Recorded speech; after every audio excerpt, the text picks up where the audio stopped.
there's a moment that changes everything.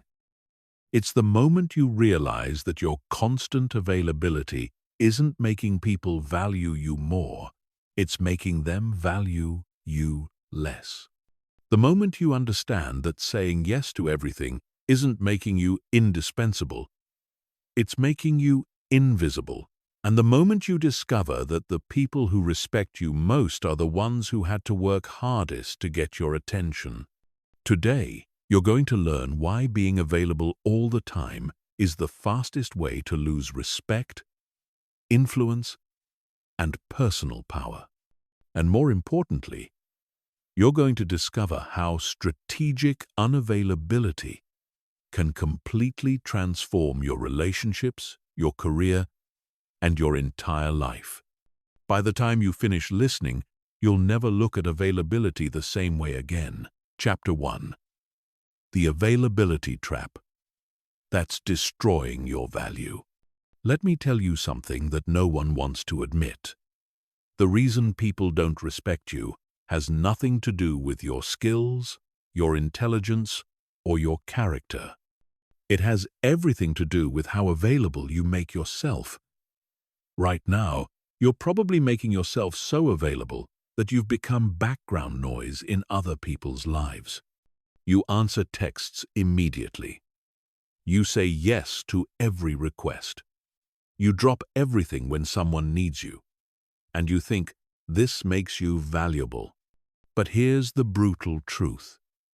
The more available you are, the less valuable you become. This isn't my opinion. This is psychology. This is economics. This is human nature. When something is abundant, it loses value. When something is scarce, it becomes precious. And right now, your time, your attention, and your energy are so abundant in other people's lives that they've stopped seeing them as valuable. Think about the most respected people you know. Think about the people whose opinions matter, whose presence commands attention, whose approval everyone seeks. Are these people constantly available? Do they answer every text within minutes? Do they say yes to every invitation? Absolutely not. They understand something you don't. That respect isn't earned through availability. It's earned through selective unavailability. They know that the people who chase them are the ones who respect them.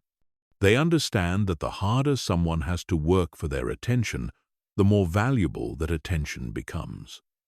This is why successful CEOs don't answer their own phones. This is why influential people don't respond to every social media comment. This is why the most attractive people aren't always the ones trying hardest to please everyone. But you've been conditioned to believe the opposite. You've been taught that being helpful, responsive, and accommodating is the path to success. You've been told that saying no is selfish, that being unavailable is rude, that making yourself scarce is game playing. And because of these beliefs, you've created a life where everyone expects instant access to you, where your boundaries don't exist, and where your value is determined by how quickly you can serve other people's needs. The result? You feel exhausted, underappreciated, and invisible. You give and give and give. But the more you give, the more people expect. You make yourself available, but people only reach out when they need something. You prioritize others, but they don't prioritize you. This isn't coincidence. This is the inevitable result of the availability trap. When you're always there, people stop appreciating that you're there at all. When you're constantly accessible, accessing you becomes routine rather than special. When you never say no, your yes becomes meaningless. And here's what makes this even more frustrating. The very people you're trying to please by being available are the ones who respect you least. The person who texts you at midnight knows you'll respond. The colleague who dumps work on you knows you'll say yes. The friend who only calls when they need something knows you'll be there. They don't respect your time because you've taught them that your time isn't valuable. They don't appreciate your effort because you've made your effort feel effortless. They don't value your presence because you've made your presence feel guaranteed. This is the availability trap. The more you try to prove your worth through availability, the more you devalue yourself in other people's eyes. The more accessible you become, the less special your access feels. The more you accommodate others, the less they accommodate you. It's a vicious cycle that most people never escape, because they mistake being needed for being valued, being busy for being important, and being helpful for being respected. Chapter 2. The Psychology Behind Why Constant Availability Backfires. To understand why being constantly available destroys your value, you need to understand the psychological mechanisms that drive human behavior. And the first principle you need to grasp is this: humans don't value what they can easily obtain. This isn't a character flaw or a moral failing. This is hardwired into our psychology. It's called the scarcity principle, and it governs everything from economic markets to romantic relationships to workplace dynamics. When psychologists study what makes people desire something, they consistently find that perceived scarcity is one of the strongest drivers of value. The harder something is to get, the more people want it. The more limited something appears, the more precious it becomes. This is why limited edition products sell better than regular products. This is why exclusive clubs have waiting lists. This is why the most sought-after people are the ones who seem hardest to reach.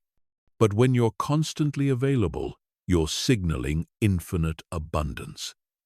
You're telling the world that your time is unlimited, your energy is endless, and your attention is free. And when something appears unlimited, free, and endless, our brains automatically categorize it as less valuable. Think about water. In most places, water is abundant and cheap, so we waste it without thinking. But in the desert, where water is scarce, every drop becomes precious. Your availability works the same way. There's another psychological principle at play: the principle of reciprocity. When you're always giving, always available, always accommodating, you create what psychologists call a reciprocity imbalance. Instead of creating gratitude, this imbalance creates discomfort in other people. They know they're getting more than they're giving. And instead of appreciating this, they start to devalue what you're providing to reduce their psychological discomfort. It's easier for their minds to believe that what you're giving isn't valuable than to feel guilty about not reciprocating. This is why people often treat their most giving friends the worst. It's why employees who always say yes get promoted less often than those who are selective about their commitments. It's why romantic partners who are always available often find themselves taken for granted. The constant availability doesn't create appreciation. It creates psychological pressure that people relieve by devaluing the source. Then there's the principle of effort justification. Humans value things more when they have to work for them. When someone has to wait for your response, navigate your schedule, or earn your attention, they automatically assign more value to the interaction. It's the same reason why fraternity hazing creates stronger bonds, why difficult video games are more engaging, and why exclusive restaurants with long wait times feel more special than empty ones. When you make yourself constantly available, you eliminate the effort required to access you. This doesn't just make you less valuable, it actually makes people enjoy interacting with you less. The psychological satisfaction of earning something is absent when that something is freely given. You're not just devaluing yourself, you're reducing the pleasure others get from your relationship. There's also the psychological concept of loss aversion. People fear losing something they have more than they desire, gaining something they don't have. When you're constantly available, people never experience the fear of losing access to you. They never have to worry that you might not be there. So they never develop the appreciation that comes from imagining life without your availability. It's only when something becomes scarce that people realize how much they value it. Consider the psychology of attention itself. Human attention is naturally drawn to what's rare, unexpected, and limited. This is why our ancestors survived. They paid attention to unusual sounds, rare movements, and limited opportunities.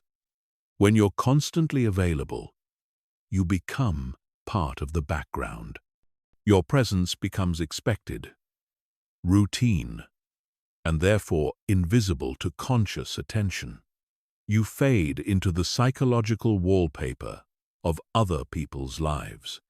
The final psychological principle is the concept of operant conditioning.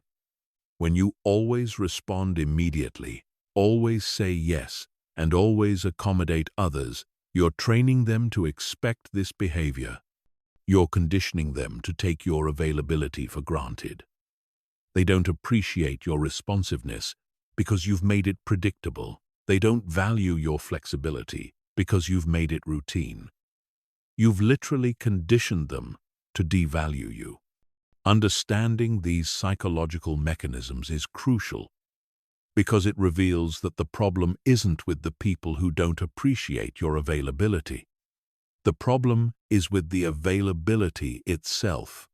You're fighting against fundamental human psychology, and psychology always wins. The solution isn't to try harder to get people to appreciate your constant availability. The solution is to stop being constantly available. Chapter 3. How Scarcity Creates Magnetic Attraction and Respect. Now that you understand why constant availability destroys value, let's explore the flip side. How strategic scarcity creates magnetic attraction and deep respect. Scarcity doesn't just make things more valuable. It makes them more desirable, more memorable, and more influential. When you learn to control your availability, you tap into one of the most powerful forces in human psychology. Think about the people you respect most in your life. Not the people you like most. Not the people you're most comfortable with, but the people you genuinely respect. Chances are, these people aren't constantly available. They don't answer every call immediately. They don't say yes to every request. They have boundaries, standards, and priorities that come before accommodating others. And paradoxically, their selective unavailability is part of what makes you respect them. This is because scarcity creates what psychologists call the focusing illusion. When something is rare or limited, our minds focus on it more intensely. We think about it more, we value it more, and we remember it more vividly. When someone is selectively available, every interaction becomes more meaningful because it represents a choice they made to prioritize you in that moment. The conversation carries weight because you know this person could be doing something else, but they chose to give you their attention. Contrast this with someone who's always available. When they talk to you, there's no sense that you're special or chosen. You're simply the current recipient of their unlimited time. The interaction feels less meaningful because it required no sacrifice, no choice, no prioritization. It's the difference between receiving a gift from someone who carefully selected it just for you and receiving a mass-produced flyer that was handed to everyone. Scarcity also triggers what behavioral economists call the endowment effect. When people have to work for something, when they have to wait for it, when they have to earn it, they automatically assign it more value. This isn't rational. It's psychological. The effort invested becomes part of the perceived value. When someone has to schedule time with you, wait for your response, or earn your attention, they unconsciously inflate the value of that access because of the investment they made. This is why exclusive restaurants feel more special than chain restaurants, even when the food is comparable. This is why limited edition products create more desire than regular products, even when the features are identical. This is why people value advice more when they pay for it than when it's given for free. The scarcity itself becomes part of the value proposition. But scarcity creates more than just value. It creates respect. When you're selective about your availability, you communicate that your time has value, your energy has limits, and your attention is precious. You're essentially saying, I have important things to do, meaningful relationships to maintain, and personal boundaries that I respect. This sends a powerful message about your self-worth and your priorities. People respond to this message at a subconscious level. They begin to mirror the value you place on yourself. If you treat your time as precious, they start to see it as precious. If you respect your own boundaries, they start to respect them too. If you demonstrate that your attention is selective, they start to compete for it. You teach people how to treat you by how you treat yourself. And nothing teaches self-respect like selective availability. Scarcity also creates anticipation and excitement. When someone knows they can't access you immediately, when they have to wait for your response or work around your schedule, every interaction becomes an event rather than a routine. The anticipation builds value. The waiting creates appreciation.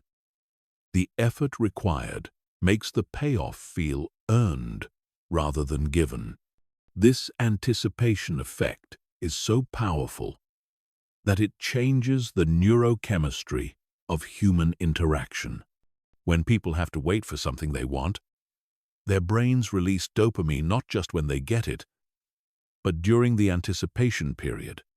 This means that by being selectively available, you're literally creating more pleasure in other people's brains. You're making interactions with you more neurochemically rewarding. Moreover, scarcity creates what psychologists call the contrast principle. When most people are constantly available, being selectively unavailable makes you stand out dramatically. You become the exception in a world of unlimited access. You become memorable in a sea of forgettable interactions. You become respected in an environment where most people are taken for granted. The key insight is that scarcity isn't about being difficult or playing games. It's about having genuine priorities, real boundaries, and authentic self-respect. When your unavailability stems from the fact that you have important work to do, meaningful relationships to nurture, and personal goals to pursue, it communicates strength rather than manipulation. It shows that you have a life worth protecting rather than time to waste. This is the magnetic quality of selective availability. People are drawn to those who seem to have something important going on, who have standards worth maintaining, who have priorities worth protecting. They want to be part of whatever makes you unavailable to everyone else. They want to earn the access that others can't freely obtain. They want to be chosen rather than simply accommodated. Chapter 4. The relationship revolution that happens when you set boundaries. When you stop being constantly available and start setting real boundaries, something remarkable happens to your relationships. Not all of them improve immediately, and that's exactly the point. The relationships that were built on your over-availability will initially resist the change, while the relationships that were genuine will become stronger than ever. This process is like a filter that separates the people who value you from the people who were simply using you. Let's start with what happens to the users and takers in your life. These are the people who only reach out when they need something, who expect immediate responses to their non-urgent requests, who assume your time is always available for their convenience. When you start setting boundaries with these people, their reaction will tell you everything you need to know about the relationship. They'll become frustrated, demanding, or even angry.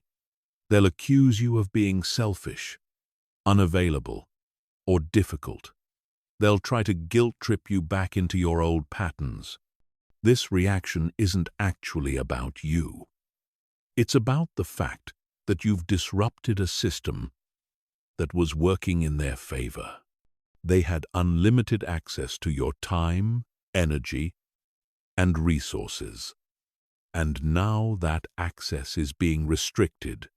Their negative reaction is proof that they were taking advantage of your availability rather than genuinely valuing your relationship. A person who truly cares about you will respect your boundaries, not fight against them. Here's what's particularly revealing. The people who get most upset about your boundaries are usually the ones who give you the least in return. The colleague who dumps work on you but never helps with yours. The friend who calls when they need emotional support but disappears when you need theirs. The family member who expects you to be available for every request but never considers your schedule or priorities. These people aren't angry because they miss you. They're angry because they're losing a resource. But watch what happens to your genuine relationships when you start setting boundaries. The people who truly value you will initially be surprised by the change, but they'll quickly adapt and respect your new standards. They'll stop expecting immediate responses to every message. They'll start scheduling time with you instead of assuming you're always free. They'll become more intentional about their requests and more appreciative when you say yes. More importantly, these relationships will become deeper and more meaningful. When you're not constantly available, the time you do spend with people becomes more valuable. Conversations become more focused and intentional. Shared experiences feel more special because they required coordination and planning. The relationship shifts from convenience-based to choice-based, and choice-based relationships are always stronger. You'll also notice that people start bringing their best selves to interactions with you. When someone knows they have limited access to your attention, they're more likely to make that time count. They'll come prepared for conversations.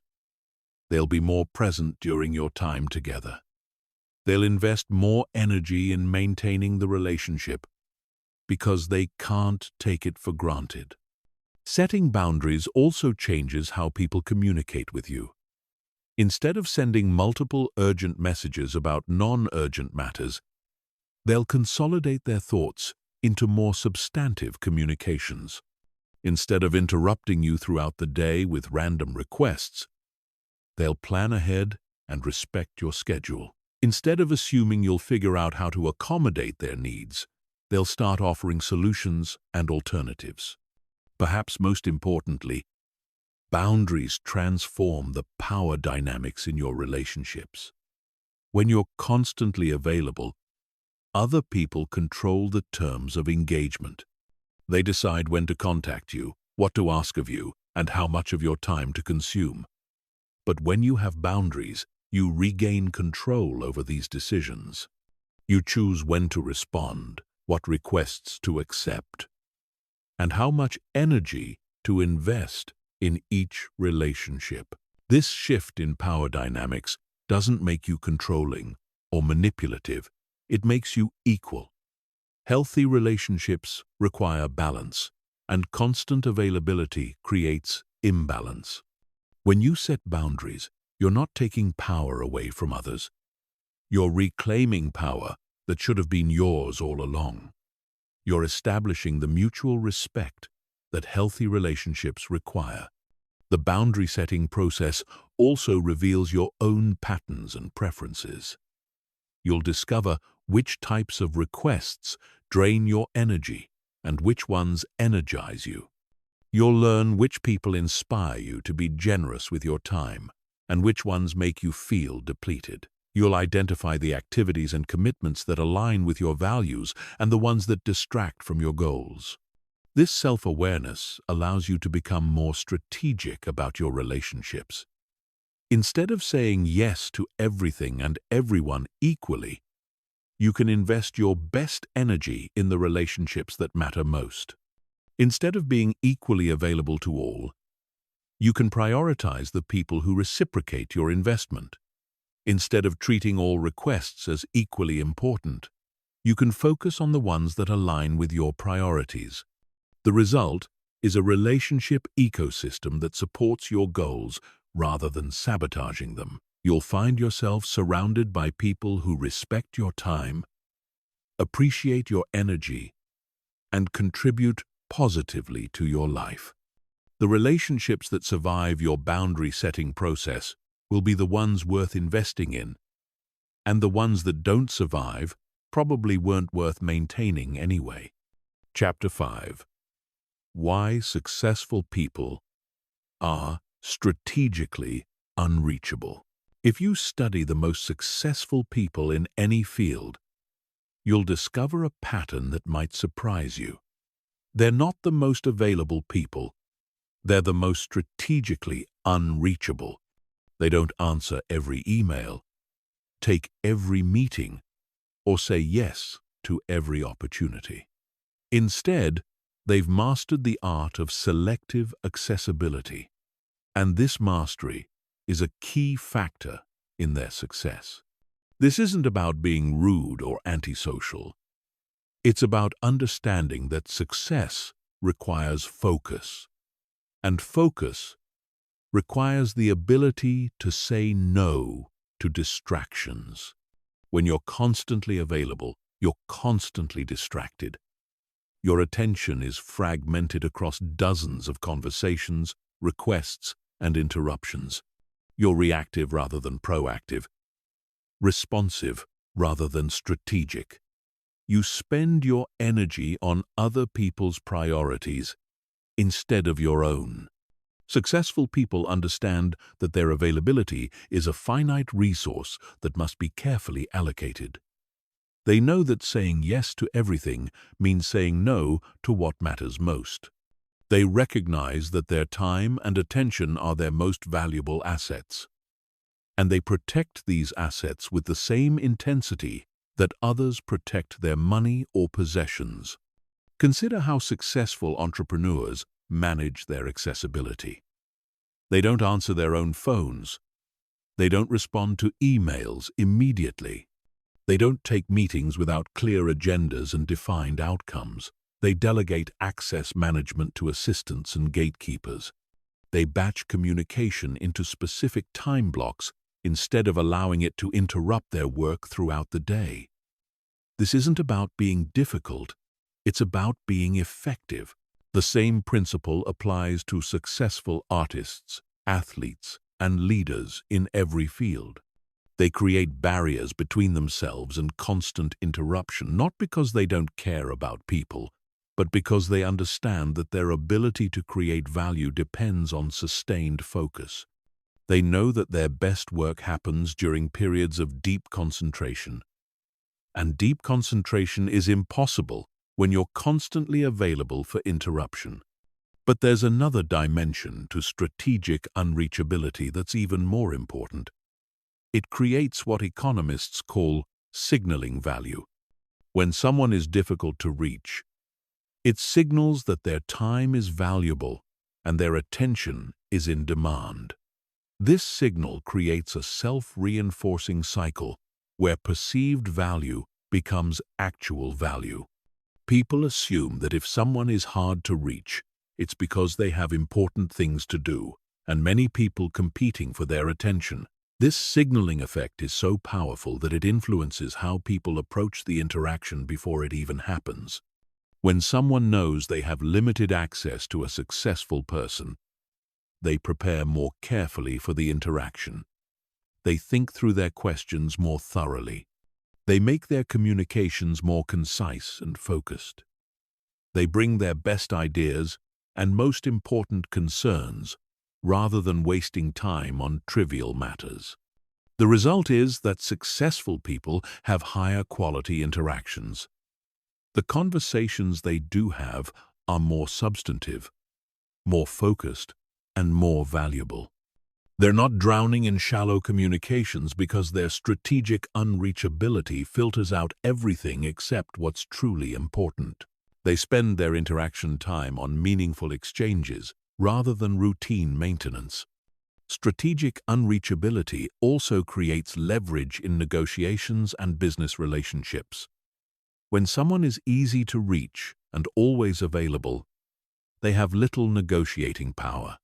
Their accessibility communicates that they need the interaction more than the other party does.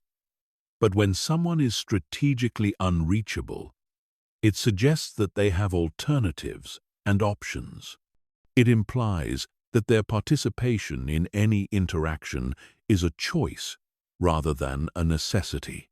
This leverage extends beyond formal business situations into every area of life.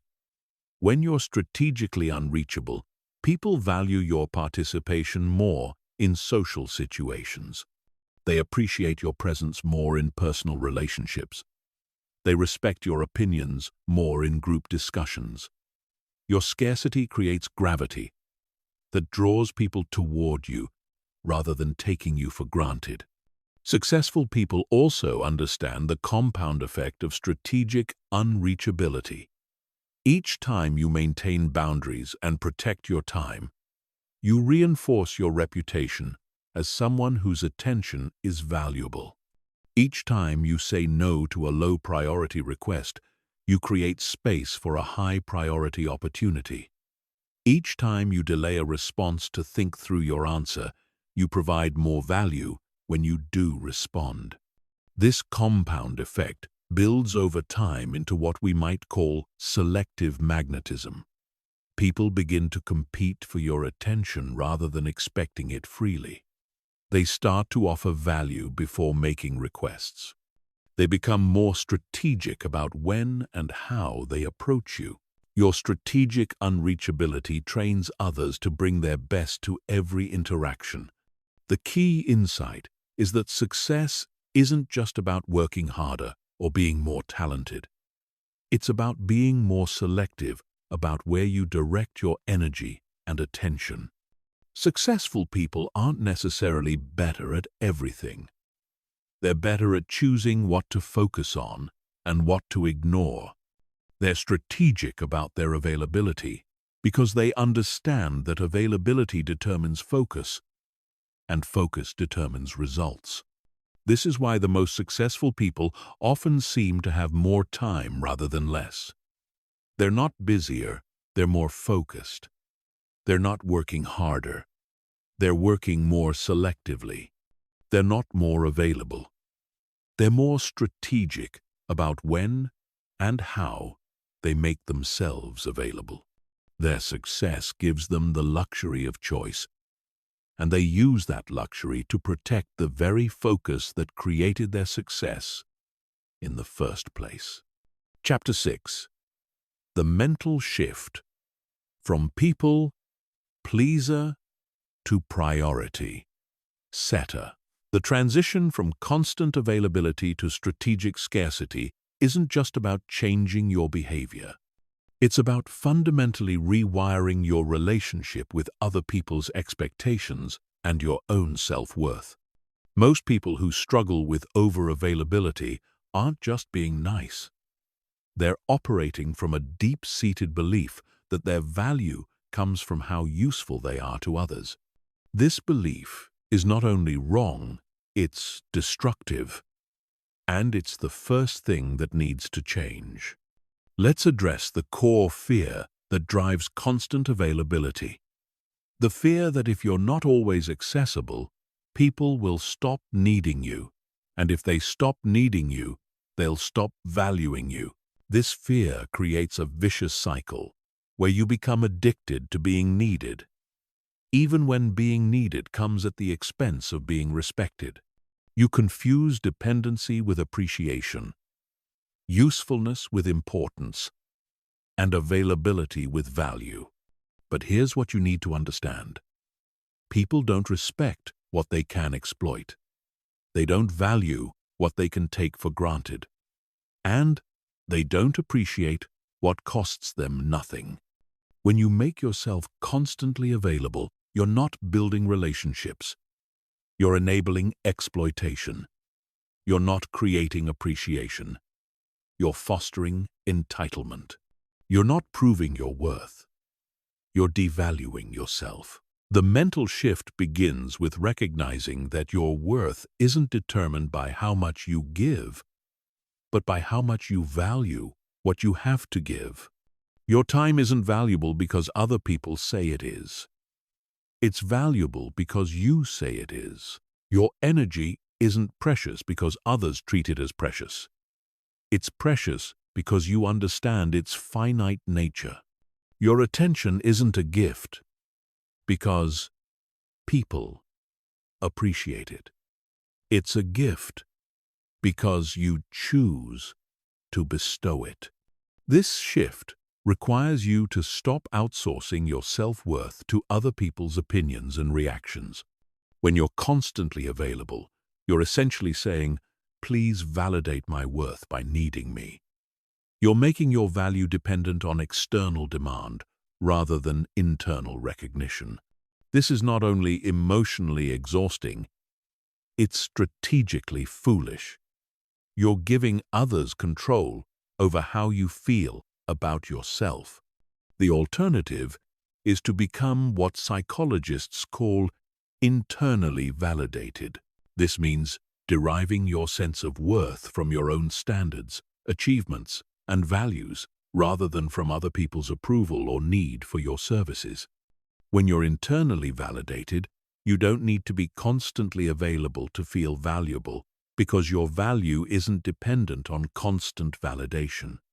This internal validation creates what we might call confident unavailability.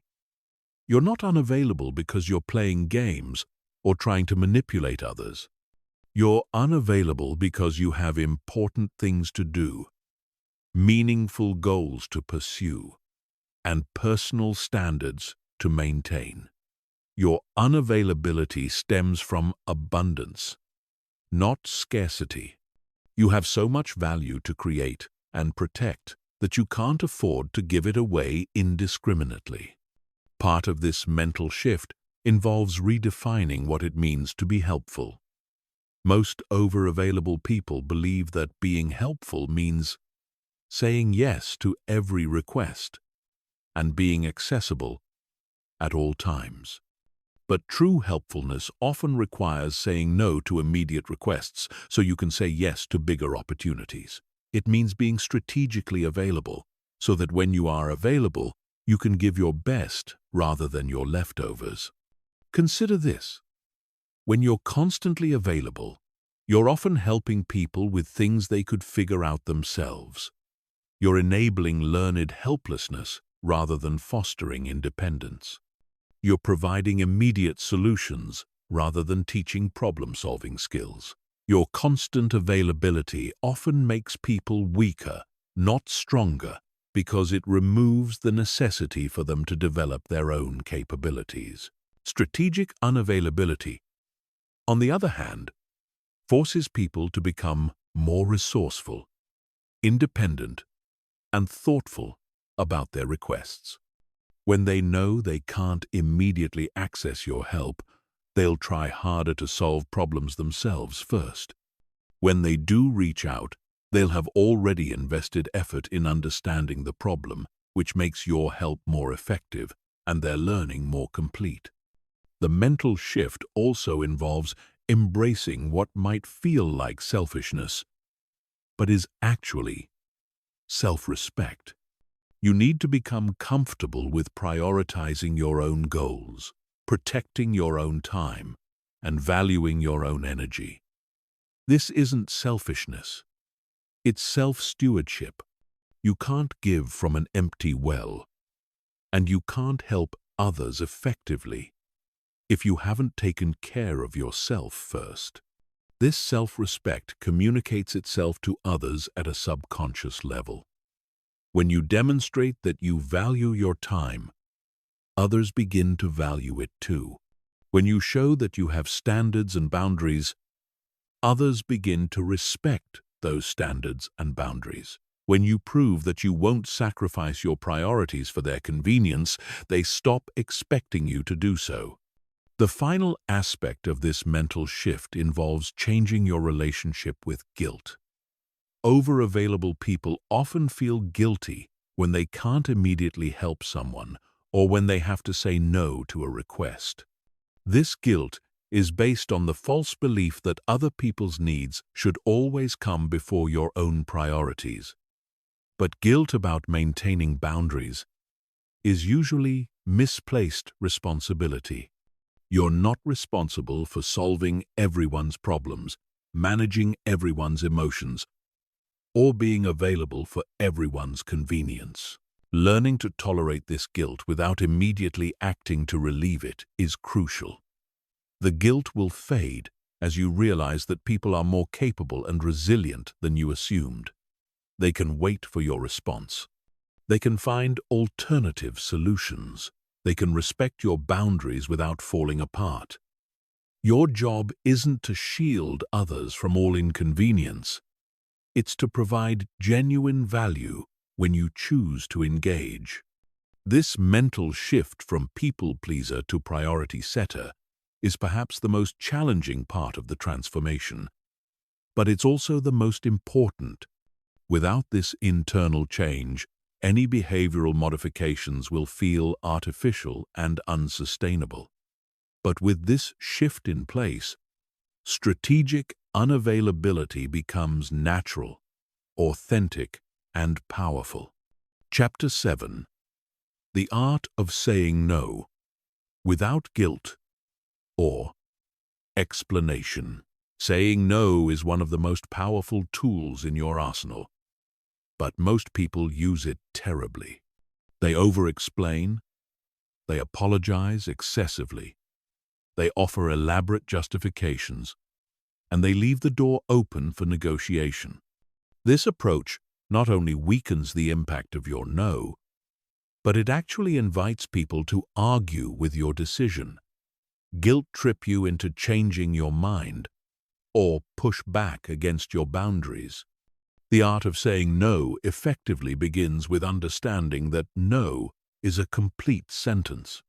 You don't owe anyone an explanation for declining a request that doesn't align with your priorities, exceed your capacity, or conflict with your boundaries.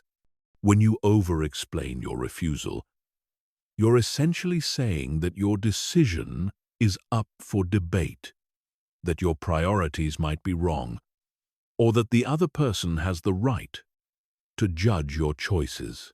This doesn't mean you should be rude or dismissive. It means you should be clear, confident, and final. Instead of saying, "I'm sorry, but I can't help you move this weekend because I have this thing I need to do, and I know it might seem selfish, but I really need some time for myself, and I hope you understand." You say, "I won't be able to help you move this weekend. Period. End of discussion." The power in this approach comes from its clarity and finality. When you deliver a clean no without justification, you're communicating that this is a decision, not a negotiation. You're showing respect for the other person by not wasting their time with false hope or unclear boundaries. You're also showing respect for yourself by not apologizing for having priorities and limitations. One of the biggest mistakes people make when saying no is apologizing for things that don't require apologies. You don't need to apologize for having other commitments. You don't need to apologize for needing rest. You don't need to apologize for having financial limitations, time constraints, or personal boundaries. These are facts of life, not character flaws that require forgiveness. When you apologize for normal human limitations, you're training people to expect that you feel guilty about having boundaries, which makes them more likely to push against those boundaries in the future. They learn that if they apply enough pressure or make you feel guilty enough, you'll override your own limits to accommodate them. This is not a dynamic you want to create. Instead of apologizing, you can acknowledge their request and politely decline. I understand you need help with your project, but I'm not available to assist. This acknowledges that you heard them without suggesting that your unavailability is somehow wrong or unfortunate. It treats your boundaries as legitimate without implying that they're flexible or negotiable. Another critical aspect of effective refusal is timing. The faster you say no to requests that don't align with your priorities, the easier it becomes for everyone involved. When you delay saying no because you're hoping to find a way to say yes, or because you're afraid of disappointing someone, you create more problems than you solve. The person making the request continues planning around your potential participation, which makes your eventual refusal more disruptive and disappointing. Fast no's are kind no's. They give people time to find alternative solutions, make different plans, or adjust their expectations. They prevent the buildup of hope and expectation that makes eventual disappointment more painful. They also prevent you from spending mental energy on requests that you know you're going to decline anyway. The key to delivering fast no's is to check requests against your priorities immediately rather than promising to think about it when you already know the answer. If someone asks you to take on a commitment that you don't have time for, don't want to do, or can't afford, say no immediately. Don't say you'll get back to them unless you genuinely need time to check your calendar or consider the implications. You also need to resist the urge to soften your refusal with false hope or alternative offers. Don't say, "I can't do this, but maybe I could do something else," unless you actually want to do something else. Don't suggest that you might be available in the future unless you actually expect your situation to change. These hedges weaken your boundaries and create ongoing expectations that will require future no's. There will be times when people respond poorly to your refusal. They might get angry, disappointed, or pushy. They might accuse you of being selfish, unreasonable, or unhelpful. When this happens, remember that their reaction is information about their character, not about the validity of your boundaries. People who respect you will accept your no gracefully, even if they're disappointed. People who don't respect you will try to argue with, guilt trip, or manipulate you into changing your mind. These negative reactions are actually valuable because they help you identify the people in your life who see you as a resource to be exploited rather than a person to be respected. When someone can't accept your boundaries, they're revealing that they don't respect your autonomy, your judgment, or your right to make decisions about your own time and energy. The goal isn't to avoid all negative reactions to your boundaries. It's to maintain your boundaries regardless of how others react. You can acknowledge their disappointment without changing your decision. You can empathize with their situation without taking responsibility for solving it. You can remain kind and respectful while staying firm in your position. Mastering the art of saying no without guilt or explanation is liberating in ways that extend far beyond the specific requests you decline. It builds confidence in your own judgment, strengthens your sense of personal authority, and creates space for the opportunities and relationships that truly matter to you. Most importantly, it teaches others that your boundaries are real, which makes them less likely to test those boundaries in the future. Chapter 8. Dealing with pushback. When you start setting boundaries. When you begin implementing boundaries and becoming less available, you're going to face resistance. This isn't optional or avoidable. It's an inevitable part of the process. The people who have grown accustomed to unlimited access to your time, energy, and resources will not give up that access without a fight. Understanding this resistance and learning how to handle it effectively is crucial for successfully transforming your availability patterns. The first type of pushback you'll encounter is emotional manipulation. People will try to make you feel guilty for having boundaries. They'll tell you that you've changed, that you're not the person you used to be, that you're becoming selfish or cold. They'll remind you of times when they helped you, suggest that you owe them your availability, or imply that good people don't have the kinds of boundaries you're setting. This emotional manipulation works because it targets your deepest insecurities about setting boundaries. Most overavailable people already feel guilty about saying no, and manipulators know exactly how to amplify that guilt. They'll use phrases like, "I can't believe you won't help me," or "You never used to be like this," or "I thought I could count on you." These statements are designed to make you feel like a bad person for having normal human limitations.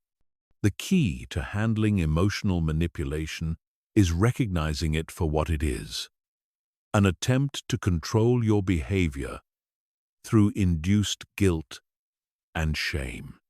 When someone tries to manipulate you emotionally, they're not actually addressing the substance of your boundary.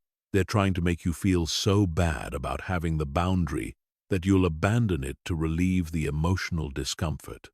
Your response to emotional manipulation should be calm, brief, and non-defensive.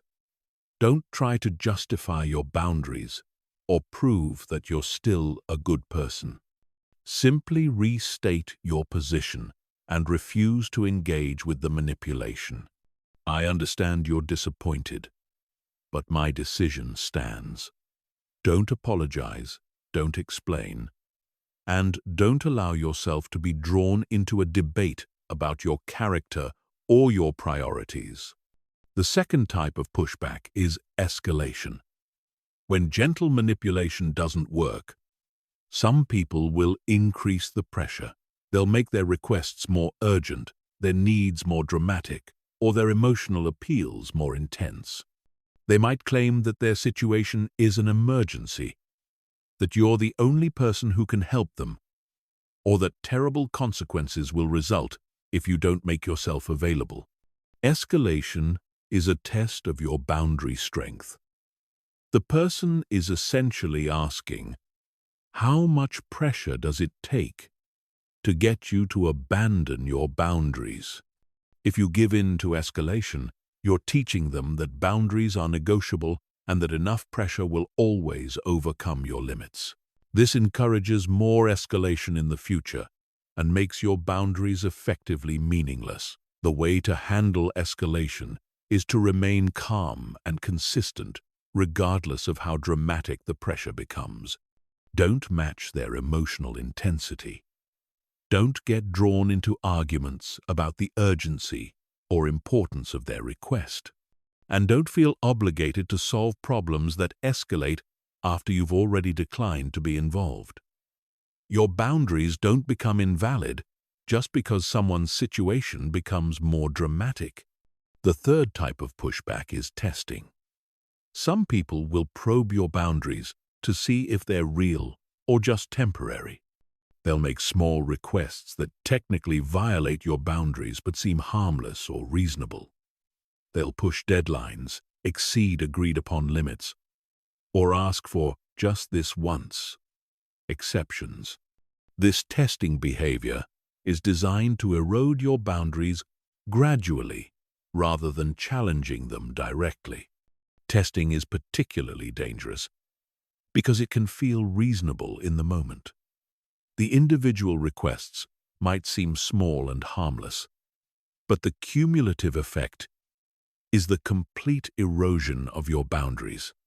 If you allow testing behavior to succeed, you're communicating that your boundaries are guidelines rather than rules, and guidelines can always be negotiated or ignored. The way to handle testing is to enforce your boundaries consistently, even when violations seem minor or well-intentioned. This doesn't mean being harsh or punitive. It means being clear and consistent. If someone exceeds the response time you've established for emails, don't respond immediately just because they claim it's urgent. If someone asks for a small favor after you've established that you're not available for favors, decline just as clearly as you would decline a large request. The fourth type of pushback is replacement pressure. When you become less available to someone, they might try to make you feel responsible for finding alternative solutions to their needs. They'll ask you to recommend someone else who can help them, to connect them with resources, or to provide solutions, even if you can't provide direct assistance. While this might seem reasonable, it's often an attempt to maintain access to your time and mental energy even after you've declined to provide direct help. The key insight is that setting boundaries means you're not responsible for managing the consequences of those boundaries for other people. If someone needs help that you can't or won't provide, finding alternative solutions is their responsibility, not yours. You can choose to offer suggestions or connections if you want to, but you're not obligated to do so, and you shouldn't feel guilty if you don't. The final type of pushback is relationship threats. Some people will threaten to end or diminish the relationship if you don't return to your previous availability patterns. They'll say things like, "I guess our friendship doesn't mean as much to you as I thought," or, "If you can't be there for me, I don't know why we're even friends." These threats are designed to make you choose between your boundaries and your relationships. Relationship threats reveal the true nature of the connection. If someone is willing to end a relationship because you have boundaries, they weren't valuing the relationship itself. They were valuing what they could get from the relationship. This is painful to recognize, but it's also liberating. You're better off knowing where you stand than continuing a one-sided relationship that was never genuine. The most important thing to remember about pushback is that it's temporary. People will test your new boundaries, but if you remain consistent, they'll eventually accept the new reality. The relationships that survive your boundary-setting process will be stronger and more genuine than the ones that don't. And the respect you gain from standing firm will more than compensate for any temporary discomfort you experience during the transition. Chapter 9. Advanced Strategies for Becoming Selectively Accessible. Once you understand the principles of strategic unavailability and have begun setting basic boundaries, it's time to implement more sophisticated strategies for managing your accessibility. These advanced techniques will help you maximize the impact of your selective availability, while minimizing the friction and resistance that can come with dramatic changes in your interaction patterns. The first advanced strategy is time-blocking communication. Instead of responding to messages throughout the day as they arrive, designate specific time periods for checking and responding to emails, texts, and calls. This might mean checking email only at 10 a.m., 2 p.m., and 5 p.m., or setting aside 1 hour in the morning for returning calls. During your non-communication blocks, resist the urge to check messages or respond to notifications. Time-blocking communication serves multiple purposes. It protects your focused work time from constant interruption. It batches similar tasks together for increased efficiency. And it trains others that immediate responses aren't available or necessary. When people know you don't respond to messages immediately, they stop expecting immediate responses, which reduces pressure on both sides of the interaction. To implement time blocking effectively, you need to communicate your communication schedule to the important people in your life. Let colleagues know that you check email 3 times daily and that urgent matters should be communicated through a different channel. Tell friends that you typically respond to texts in the evening rather than throughout the day. Set up an autoresponder that lets people know when they can expect a response and what constitutes a true emergency. The second advanced strategy is differential availability. This means being more accessible to some people than others based on the value and nature of your relationships. Your most important relationships might have access to multiple communication channels and faster response times, while casual acquaintances might only have access to email with longer response windows. Differential availability recognizes that not all relationships are equal and that your time and attention are finite resources that should be allocated strategically.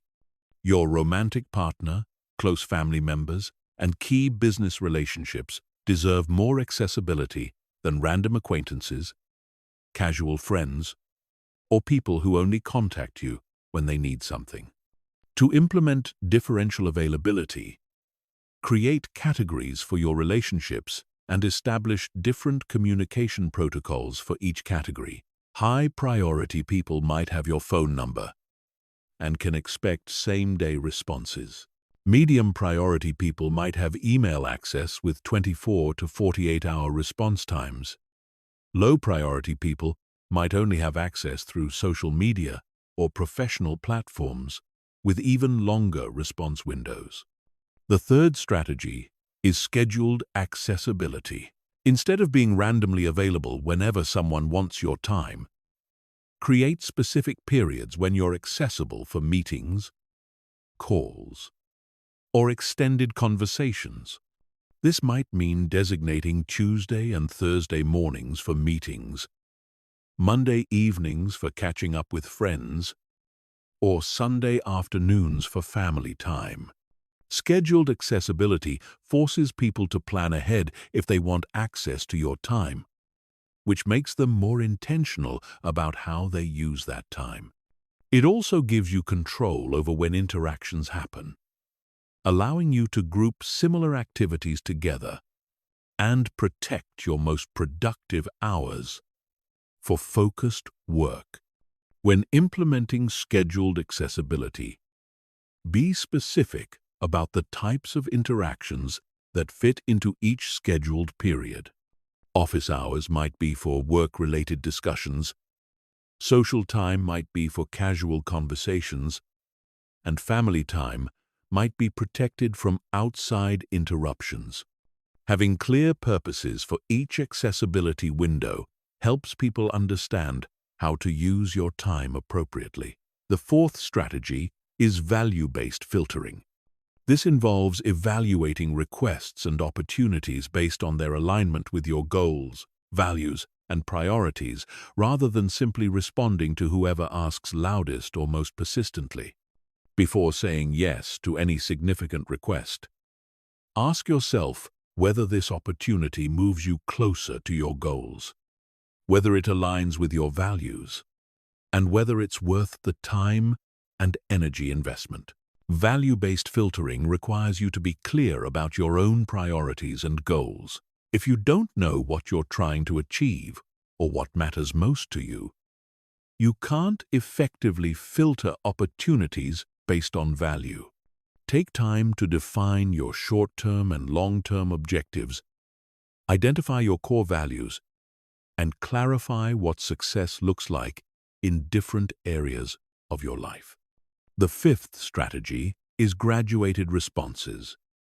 Instead of treating all communications as equally urgent, develop different response protocols based on the nature and importance of the message. Simple yes.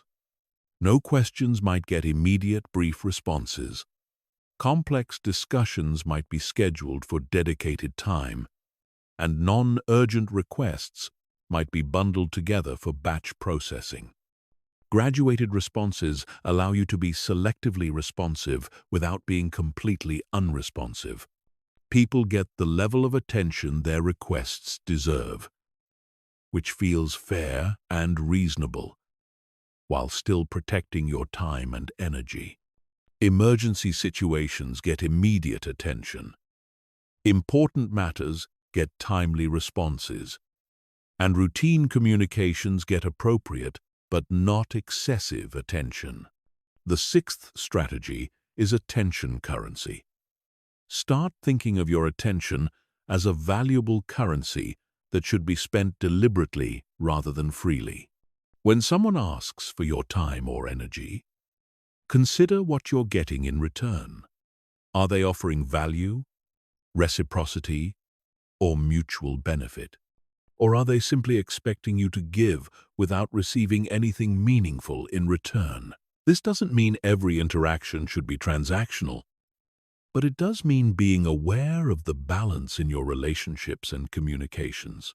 People who consistently ask without giving, who drain your energy without providing value, or who expect unlimited access without respecting your boundaries, are poor investments of your attention currency. The final advanced strategy is strategic presence. When you do make yourself available, be fully present and engaged. Put away distractions, give your complete attention, and make the interaction valuable for both parties. This quality over quantity approach makes your limited availability more impactful and satisfying. Strategic presence ensures that when people do get access to your time, they have a positive experience that justifies the effort required to obtain that access. It reinforces the value of your attention and makes people more respectful of your boundaries because they understand that your availability, while limited, is high quality and worthwhile. Chapter 10. The power shift that changes everything in your career. Your career success is directly linked to how you manage your professional availability. The way you respond to requests, manage your time, and set boundaries at work determines not just your productivity, but your perceived value, advancement opportunities, and overall professional trajectory.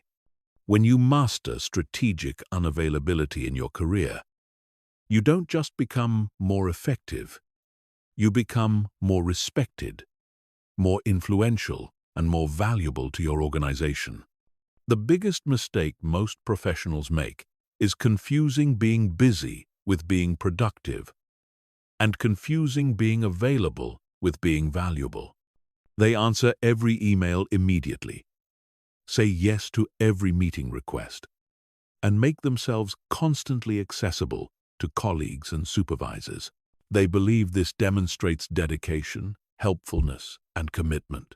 But what it actually demonstrates is poor prioritization, lack of boundaries, and an inability to distinguish between urgent and important tasks. Think about the most successful people in your industry or organization. Are they the ones who respond to emails at midnight, attend every possible meeting, and make themselves available for every request?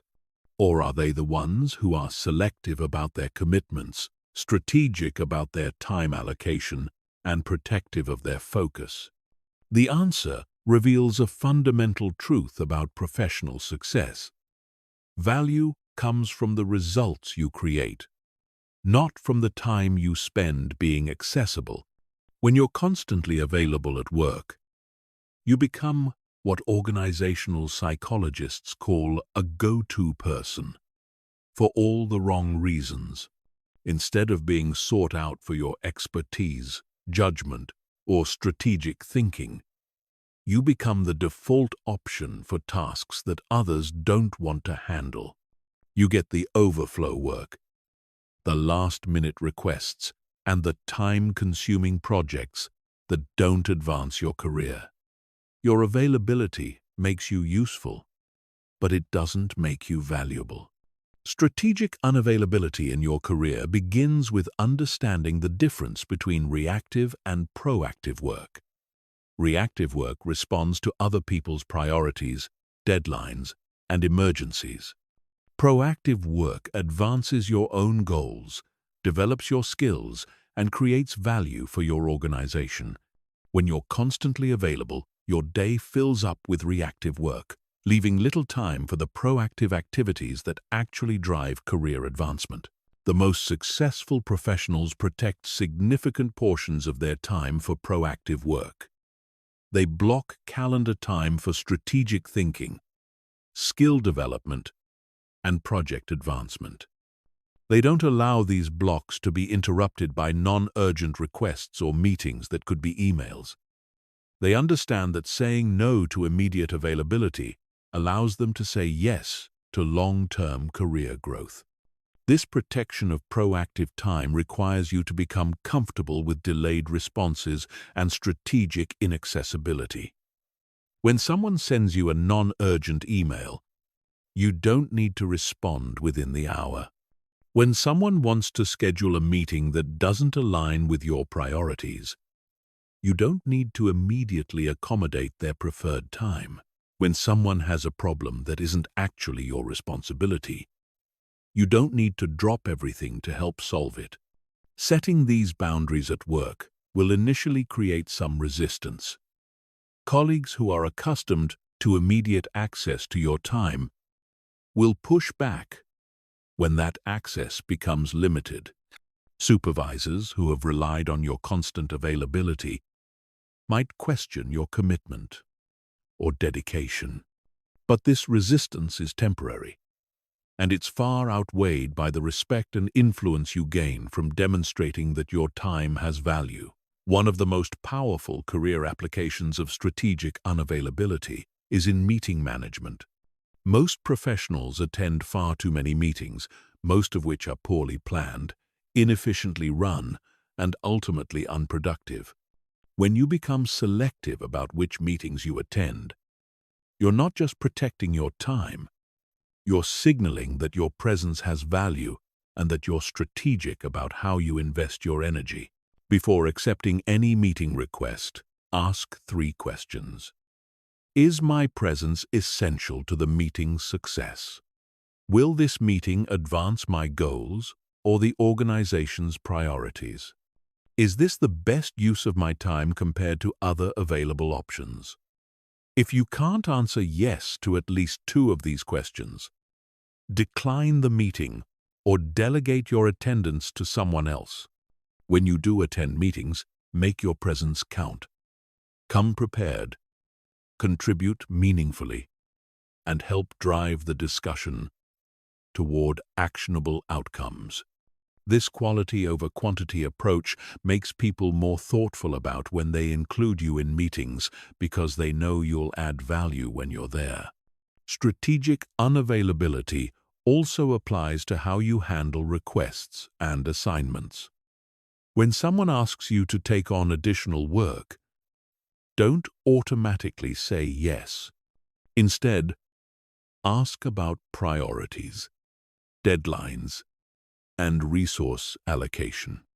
If taking on the new work would compromise your existing commitments or prevent you from focusing on high-impact activities, negotiate alternatives or decline the request.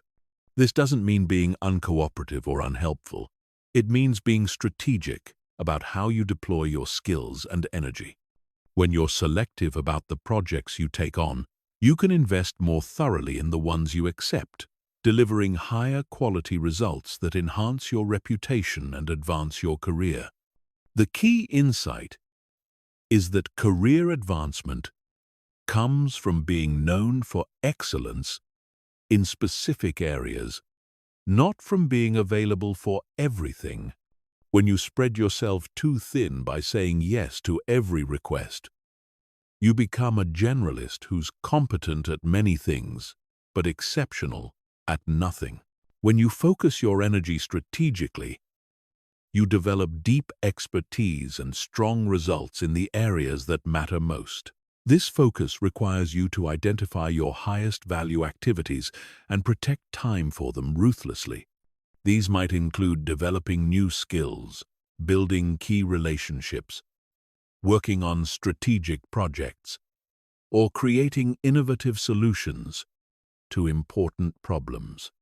Whatever they are, they should take priority over routine tasks, administrative work, or requests that don't advance your goals.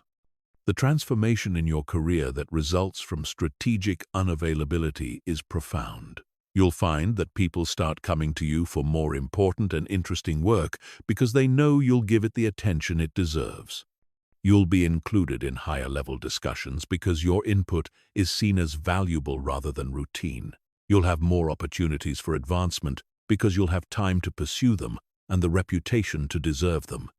Most importantly, you'll gain control over your professional destiny. Instead of being reactive to whatever comes your way, you'll be proactive about creating the career you want. Instead of being available for everything, you'll be strategic about what matters. And instead of being busy without purpose, you'll be focused with intention. Chapter 11. How strategic unavailability transforms your personal life. The transformation that occurs in your personal life when you master strategic unavailability is nothing short of revolutionary. Your friendships become deeper and more meaningful. Your romantic relationships become more passionate and respectful. Your family dynamics shift from exploitation to appreciation. And perhaps most importantly, you reclaim your personal time and energy for the activities, goals, and relationships that truly matter to you. Let's start with friendships, because this is where the change is often most dramatic and revealing. When you stop being constantly available to friends, you quickly discover which friendships were built on genuine connection and which were built on convenience. The friends who only contacted you when they needed something, who expected you to be available for their drama, but were never there for your important moments, who took your time and energy for granted, will often fade away when you set boundaries. This isn't a loss, it's a liberation. These weren't real friendships anyway. They were one-sided relationships where you were providing emotional labor, practical help, and constant availability in exchange for the illusion of connection. When you stop providing unlimited access to your time and energy, these pseudo-friends reveal their true nature by disappearing or becoming hostile about your new boundaries. But the friends who truly value you will respond differently. They'll initially be surprised by your new boundaries, but they'll quickly adapt and respect them. They'll stop expecting immediate responses to every text. They'll start planning social activities in advance. Instead of assuming you're always free, they'll become more intentional about your time together and more appreciative when you do spend time with them. More importantly, these genuine friendships will become deeper and more satisfying. When you're not constantly available, the time you do spend with friends becomes more precious and focused. Instead of scattered, interrupted conversations. You'll have meaningful exchanges. Instead of being the default option for every social activity, you'll be chosen for experiences that matter. Instead of feeling drained by one-sided relationships, you'll feel energized by mutual appreciation and respect. Strategic unavailability also transforms your romantic relationships in profound ways.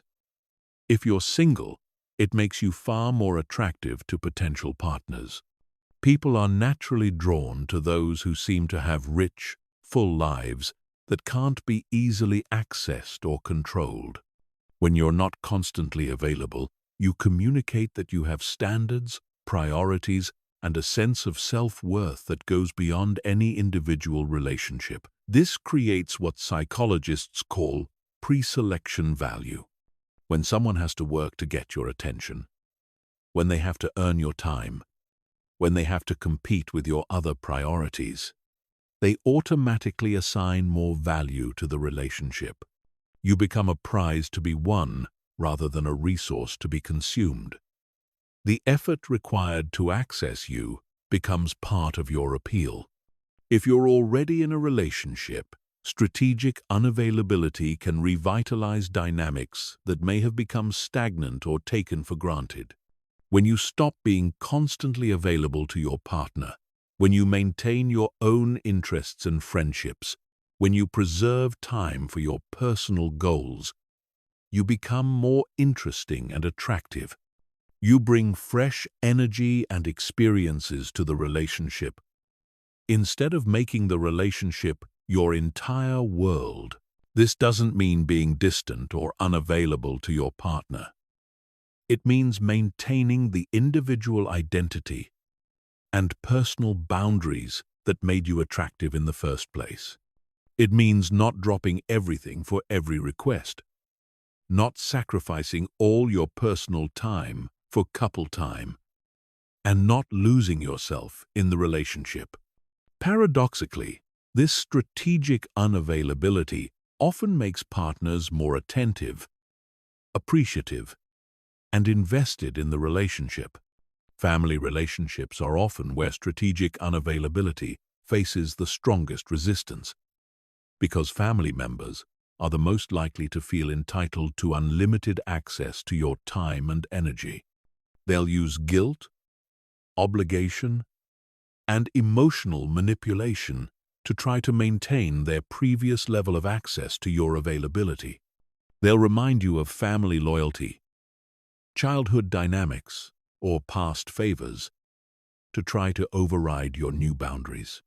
But family boundaries are often the most important ones to establish, because family relationships can be the most draining and exploitative if left unchecked. The family member who calls every day with drama, who expects you to drop everything for their emergencies, who guilt-trips you into saying yes to every request can consume enormous amounts of your time and energy if you let them. When you set boundaries with family members, you're not rejecting the relationship. You're making it healthier and more sustainable. You're teaching them that you're a person with your own life, priorities, and limitations, not just a resource for their convenience. The family members who truly care about you will ultimately respect these boundaries, even if they initially resist them. Strategic unavailability also transforms your relationship with yourself and your personal time. When you stop giving your time away indiscriminately, you suddenly have space for the activities, interests, and goals that make life meaningful. You can pursue hobbies that energize you, work on projects that matter to you, and invest in personal growth that makes you more interesting and capable. This reclaimed time often reveals interests and capabilities that were dormant while you were constantly available to others. You might discover artistic talents, intellectual curiosities, or physical capabilities that were buried under layers of other people's demands. You might reconnect with dreams and goals that were forgotten in the chaos of constant availability. The personal transformation that results from strategic unavailability creates a positive feedback loop. As you become more interesting, capable, and self-directed, you become more attractive to others. As you demonstrate self-respect and personal boundaries, others begin to treat you with more respect. As you invest in your own growth and goals, you become someone worth knowing and spending time with. This transformation also changes how you view and approach new relationships. Instead of desperately seeking approval and validation from others, you become selective about who you allow into your life. Instead of saying yes to every social opportunity, you choose the activities and people that align with your values and goals. Instead of being needy and available, you become choosy and valuable. The ultimate result is a personal life that reflects your priorities, supports your goals, and energizes you rather than draining you. Your relationships become sources of mutual enrichment rather than one-sided exploitation. Your time becomes your own to invest in what matters most to you, and your sense of self-worth becomes internally generated rather than dependent on other people's approval or need for your services. This personal transformation is perhaps the most rewarding aspect of mastering strategic unavailability because it affects every area of your life.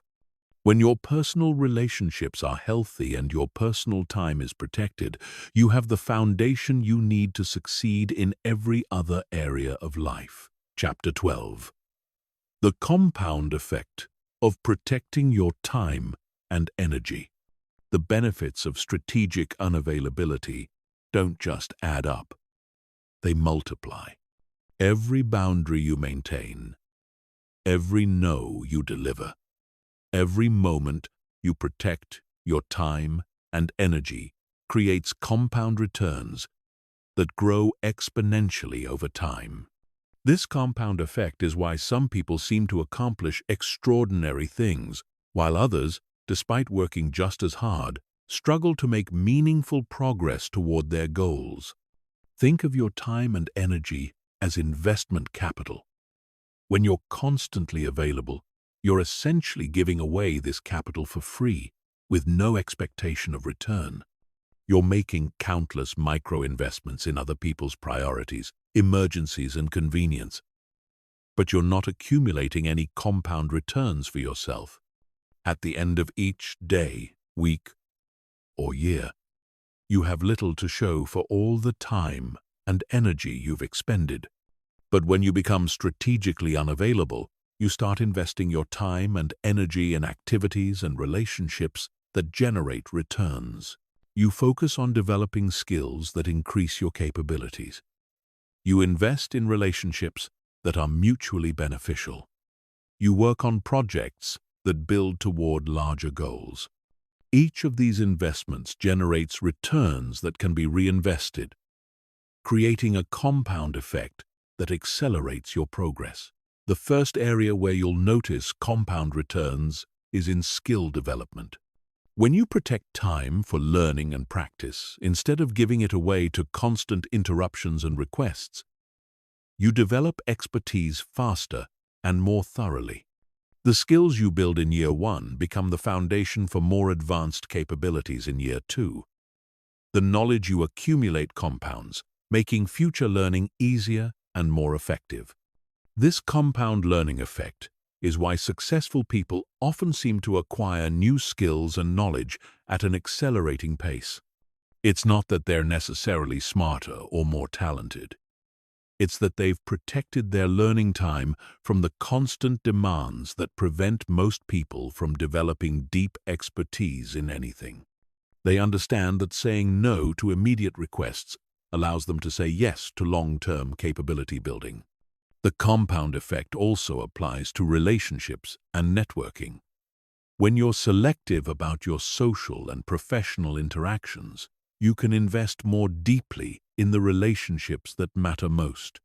These deeper relationships generate more opportunities, referrals, and collaborations than dozens of shallow connections ever could. The time you save by not maintaining every casual acquaintance can be invested in building stronger bonds with the people who can truly impact your life and career. Quality relationships compound in ways that quantity relationships never can. A single strong relationship can lead to multiple opportunities, introductions to other valuable connections, and ongoing collaboration that generates results for years. But these compound relationship returns only happen when you invest the time and energy needed to build real depth and mutual value. Strategic unavailability also creates compound returns in terms of reputation and influence. Each time you demonstrate that your time is valuable, that your attention is selective, and that your commitments are meaningful, you build a reputation for being someone worth knowing and working with. This reputation creates what economists call signaling value, where your perceived worth increases your actual worth. This reputation compounds over time, making it easier to access better opportunities, attract higher quality relationships, and command more respect in your interactions. People begin to compete for your attention rather than taking it for granted. They bring better opportunities to you rather than expecting you to be grateful for whatever they offer. They treat your input as valuable rather than routine. The compound effect is particularly powerful in creative and entrepreneurial endeavors.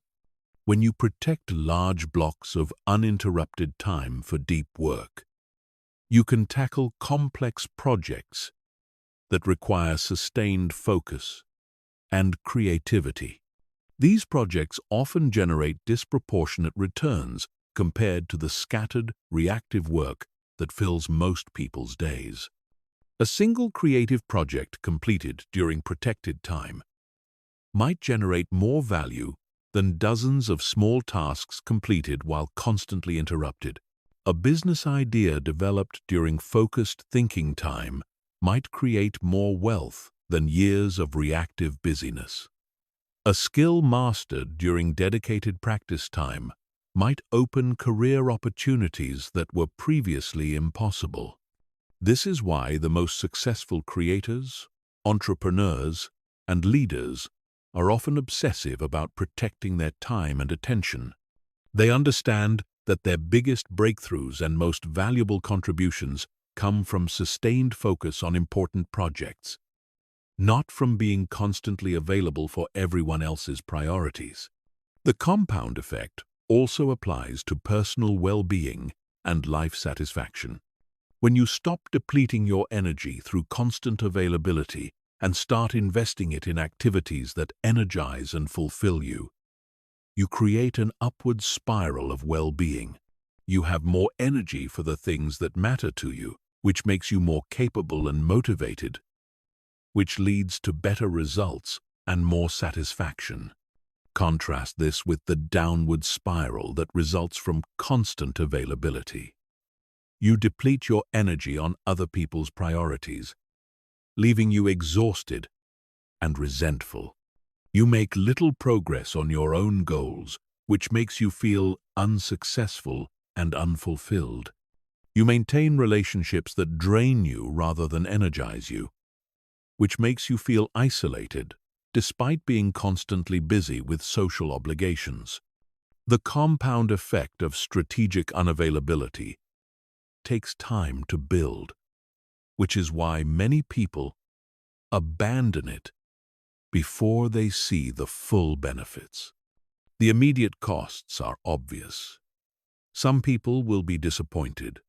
Some requests will go unfulfilled. Some opportunities will be missed. But the long-term benefits are exponential. Better relationships, higher achievement, greater satisfaction, and more control over your life's direction. Understanding this compound effect is crucial for maintaining strategic unavailability during the difficult transition period. When you're tempted to return to old patterns of constant availability, remember that you're not just choosing between saying yes or no to a single request. You're choosing between two completely different life trajectories.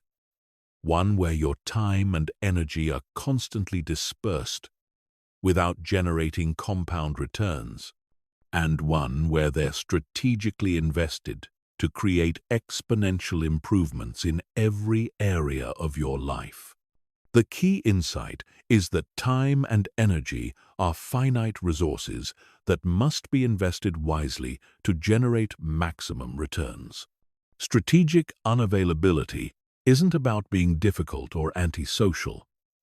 It's about being strategic with your most precious resources so that they compound into a life of greater capability, influence, satisfaction, and success. Chapter 13. The common mistakes that sabotage your boundary setting efforts. Even when people understand the importance of strategic unavailability and commit to setting boundaries, they often make critical mistakes that undermine their efforts. These mistakes are so common and so destructive that they deserve careful examination. Learning to recognize and avoid these pitfalls is essential for successfully transforming your availability patterns and maintaining the boundaries that protect your time and energy. The first major mistake is inconsistent boundary enforcement. People set boundaries with good intentions, but then make exceptions so frequently that the boundaries become meaningless. They say they won't respond to emails after 8 p.m., but then answer just this one urgent message. They establish that Sundays are for personal time, but then agree to just this one small favor. They decide they won't attend unnecessary meetings, but then attend one because it might be important. Each exception you make doesn't just affect that specific situation. It trains people to expect that your boundaries are negotiable. When you enforce a boundary 9 times but make an exception on the 10th, people learn that enough pressure, the right circumstances, or the perfect guilt trip can override your limits. This encourages them to push against your boundaries more aggressively and more frequently. Consistent boundary enforcement requires you to treat your boundaries as rules rather than guidelines. Rules have clear consequences that are applied every time they're violated, regardless of the circumstances or who's involved. Guidelines, on the other hand, are suggestions that can be bent or ignored when it seems convenient or reasonable. The second mistake is over-explaining your boundaries.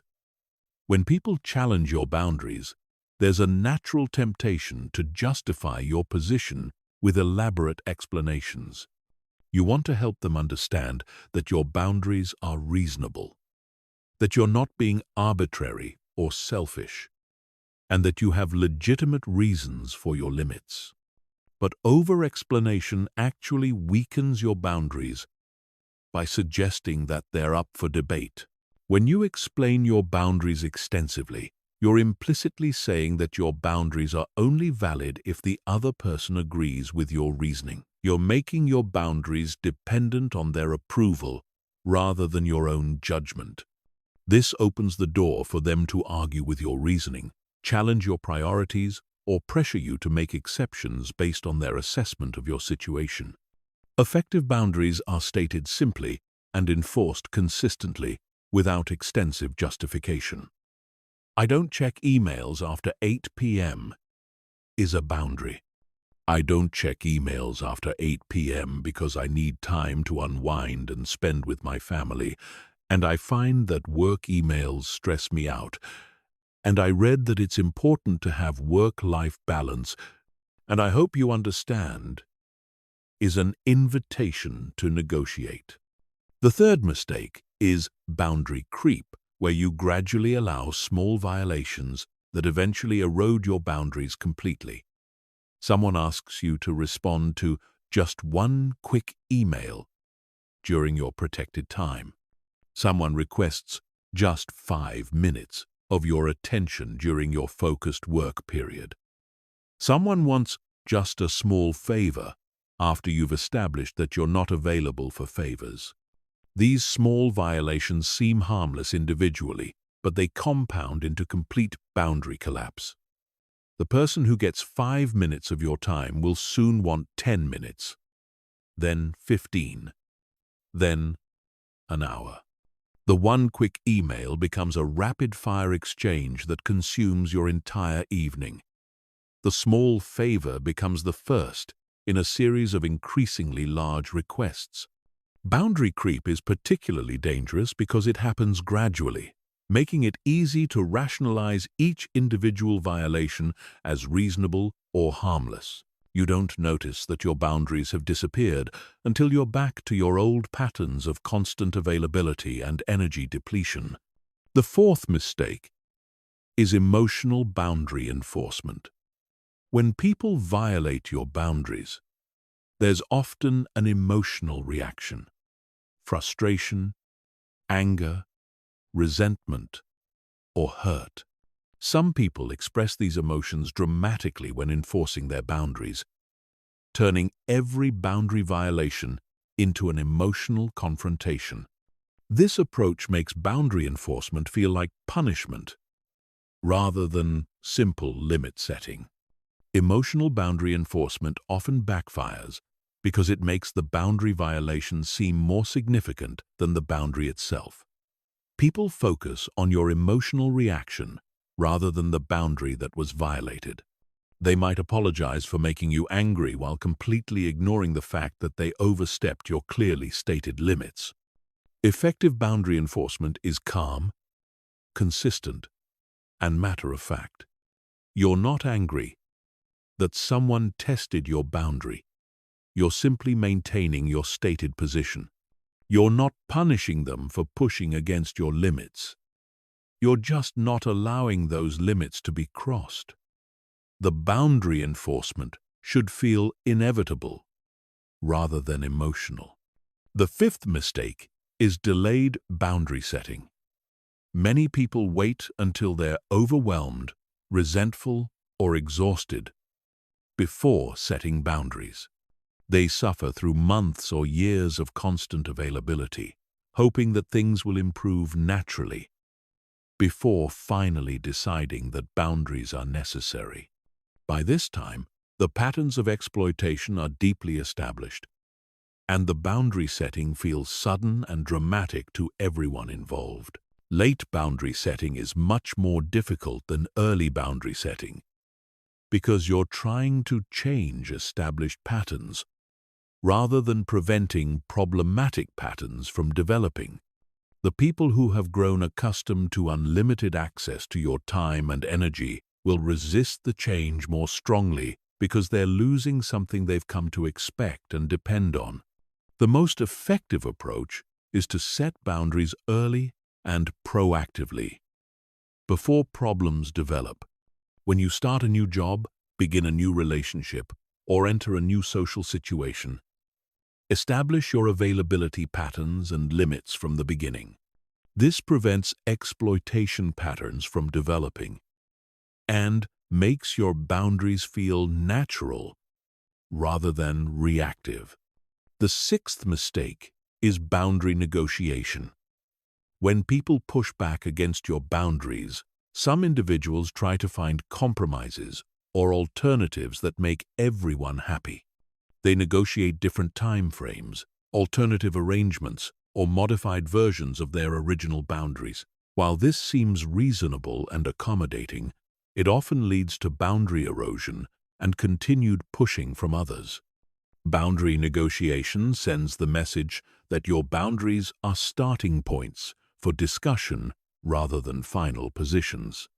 It encourages people to challenge your boundaries because they learn that pushing back often results in getting at least some of what they want.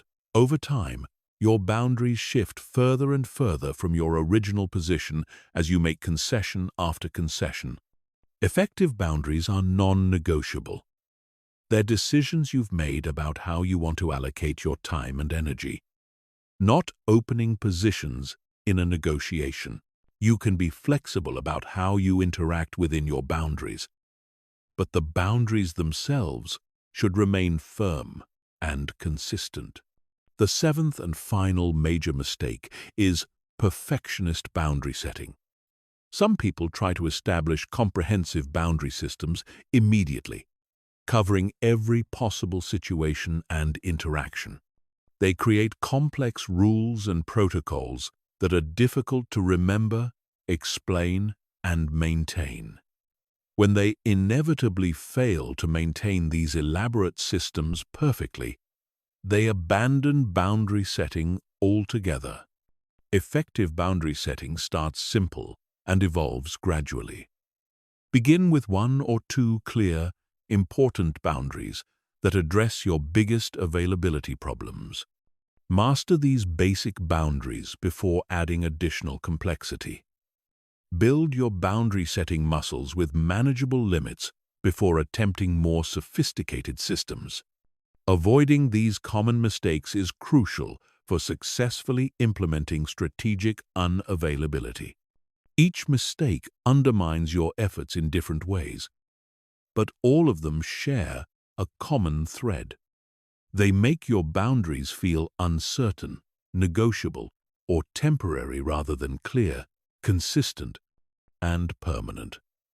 Understanding these pitfalls and actively avoiding them will dramatically increase your success in protecting your time, energy, and priorities.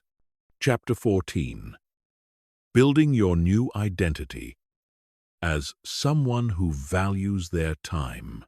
The most profound transformation that occurs when you master strategic unavailability isn't just behavioral, it's identity-based. You shift from seeing yourself as someone who must be constantly available to prove their worth to seeing yourself as someone whose time and energy are inherently valuable. This identity shift is crucial because behavior flows from identity. When you truly believe that your time is precious, protecting it becomes natural rather than forced. Most people who struggle with constant availability operate from what psychologists call an external locus of control. They believe that their worth comes from how others perceive them. Their value comes from how much they give to others, and their importance comes from how much others need them. This external validation dependency makes it almost impossible to maintain boundaries, because every no feels like a rejection of the relationship and a diminishment of their own worth. Building a new identity around valuing your time requires shifting to an internal locus of control. This means recognizing that your worth is inherent, your value is self-determined, and your importance comes from your own standards and achievements, rather than from other people's approval or dependency. This internal validation makes boundary setting feel like self-respect rather than selfishness. The first step in this identity transformation is developing what we might call time consciousness. This means becoming acutely aware of how you spend your time and what that time could otherwise be used for. Most people are unconscious about their time allocation. They say yes to requests without considering the opportunity cost. They spend hours on activities that don't align with their goals without recognizing the trade-offs they're making. Time consciousness involves recognizing that every yes to one thing is a no to something else. When you agree to attend an unnecessary meeting, you're saying no to focused work on an important project. When you spend an hour listening to someone complain about problems they don't want to solve, you're saying no to an hour of personal development or relationship building with people who energize you. Developing this consciousness makes the cost of constant availability painfully obvious. You begin to see how much potential you're sacrificing every time you make yourself indiscriminately available. You start to feel the weight of all the opportunities you're missing, the goals you're not pursuing, and the experiences you're not having, because your time is constantly consumed by other people's priorities. The second aspect of identity transformation is developing what successful people call time sovereignty. This means recognizing that you are the ultimate authority over how your time is used. You don't need permission to protect your time. You don't need justification for having priorities. You don't need approval for setting boundaries. Your time belongs to you, and you have not just the right, but the responsibility to use it wisely. Time sovereignty requires you to stop apologizing for normal human limitations. You don't need to apologize for not being available 24/7. You don't need to feel guilty for having other priorities. You don't need to justify why you can't do everything for everyone. These limitations aren't character flaws. They're the natural constraints that force you to make choices about what matters most. This sovereignty also means taking responsibility for the consequences of your availability patterns. If you're constantly exhausted, overwhelmed, and behind on your own goals, those aren't things that are happening to you. They're the results of choices you're making about how to allocate your time and energy. Taking ownership of these outcomes is empowering because it means you have the power to change them. The third element of identity transformation is developing high-value thinking. This means consistently asking yourself whether activities, requests, and opportunities align with your highest priorities and best uses of time. High-value thinking doesn't mean being selfish or antisocial. It means being strategic about where you invest your finite resources. People with high-value thinking approach requests differently. Instead of automatically saying yes and figuring out the logistics later, they evaluate whether the request deserves their time investment. They consider not just whether they can do something, but whether they should do it given their other priorities and opportunities. This evaluation process becomes automatic over time. You develop internal filters that quickly assess whether opportunities are worth your investment. You become skilled at identifying requests that would drain your energy without providing meaningful value to you or the other person.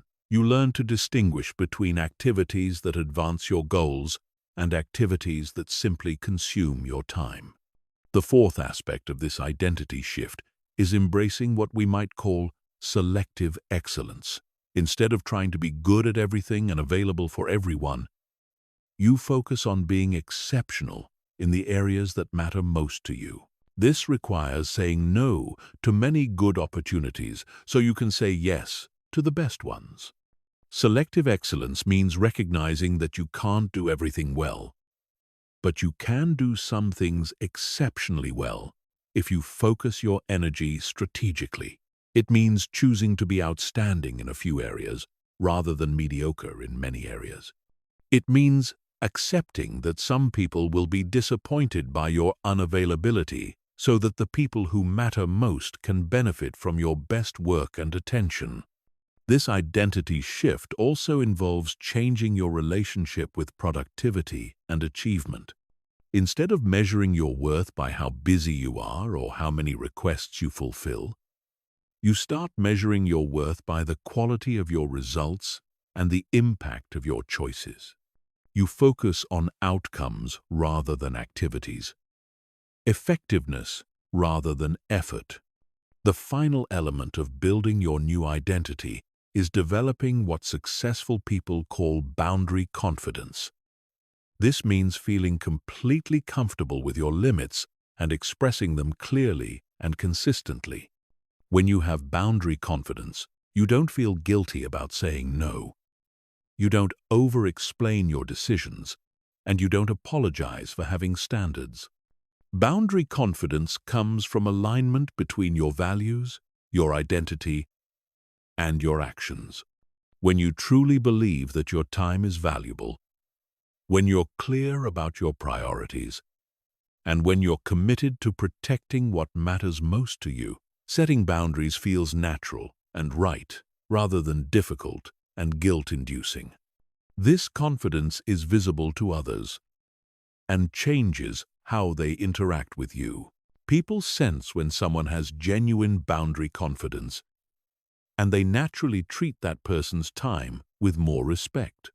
They're less likely to make unreasonable requests, more likely to accept no for an answer, and more appreciative when they do receive access to your time and attention.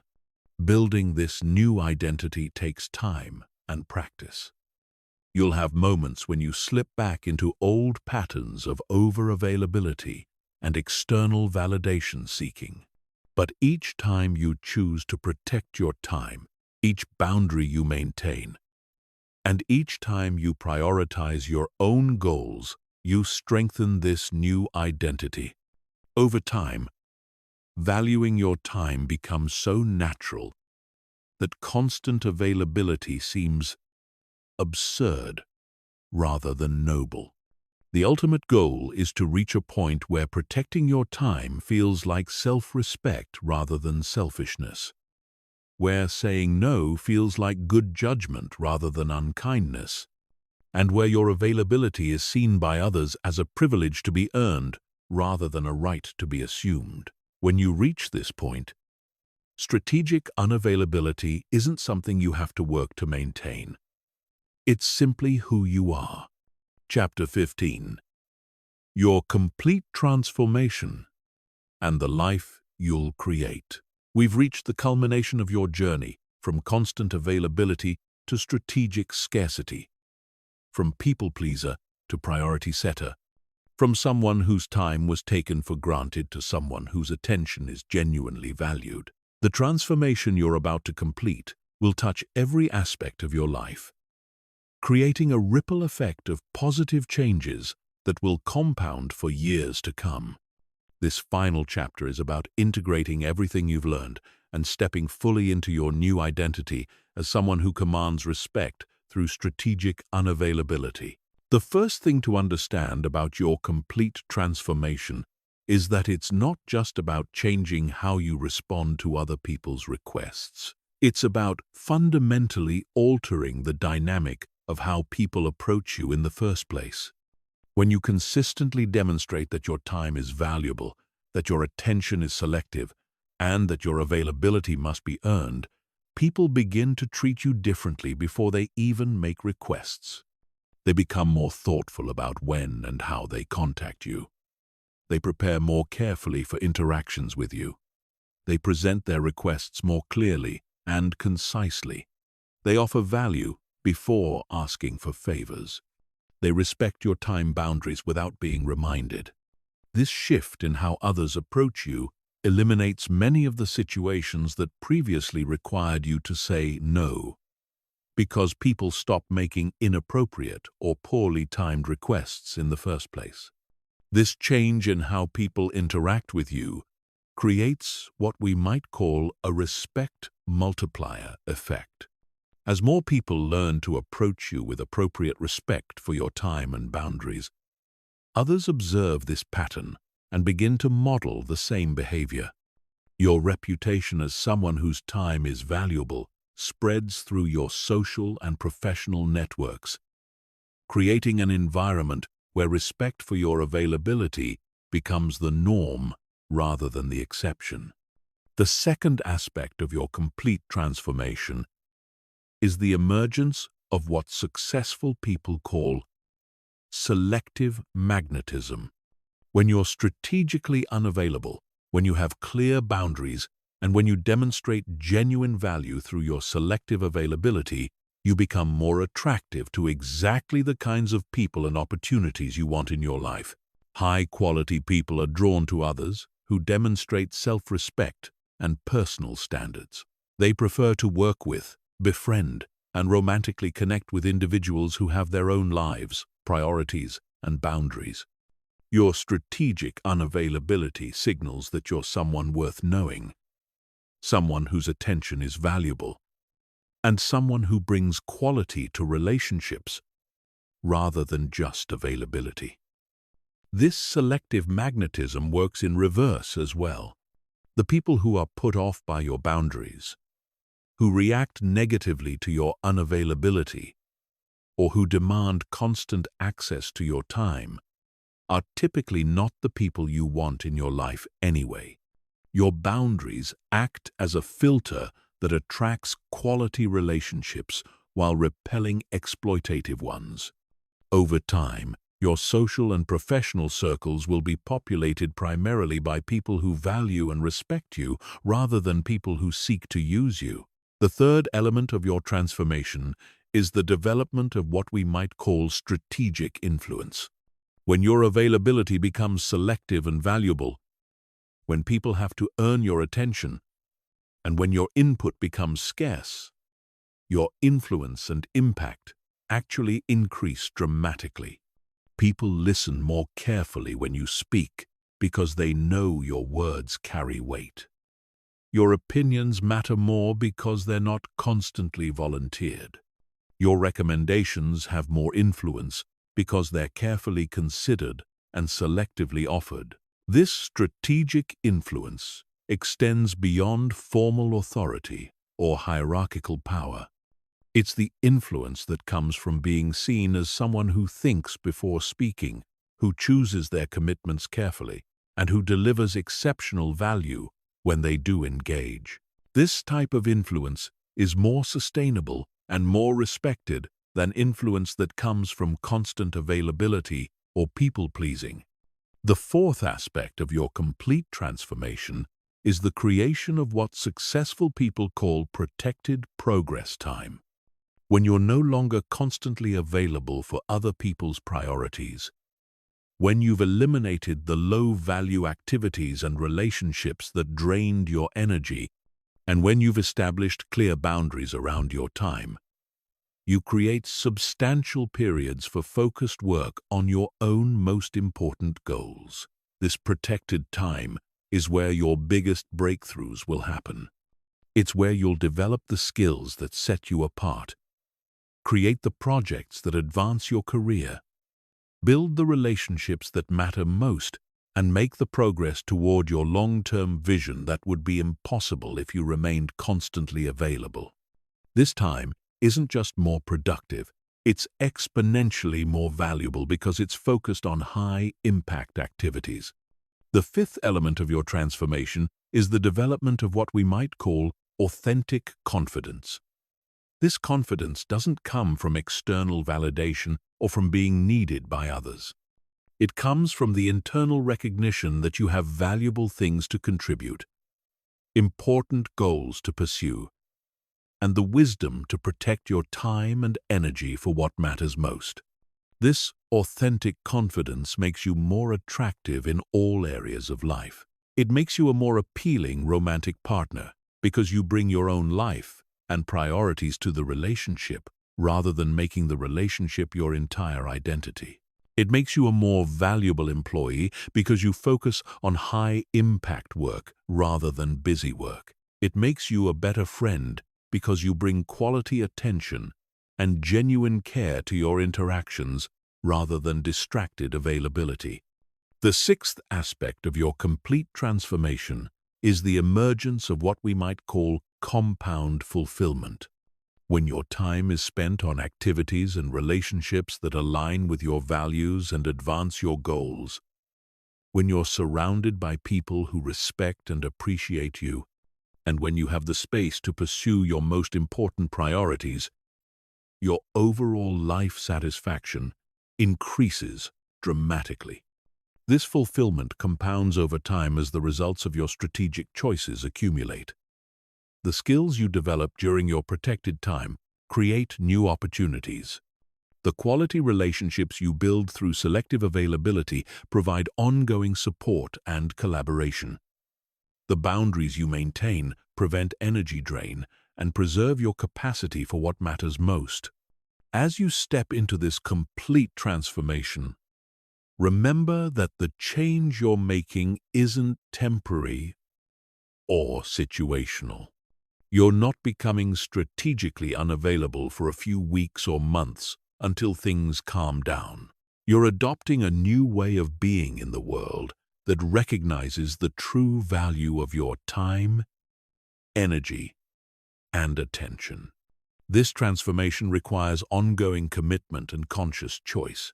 There will be moments when you're tempted to return to old patterns of constant availability, especially when facing pressure from people who benefited from your previous accessibility. In these moments, remember what you're protecting: your ability to create meaningful value, to build quality relationships, to pursue important goals, and to live a life that reflects your priorities rather than everyone else's demands. The life you'll create through strategic unavailability isn't just different, it's extraordinary. It's a life where your time is respected, your energy is preserved, your goals are pursued, and your relationships are built on mutual value rather than one-sided giving. It's a life where you wake up excited about your own priorities rather than dreading other people's demands. It's a life where you're valued for the quality of what you contribute rather than the quantity of what you provide.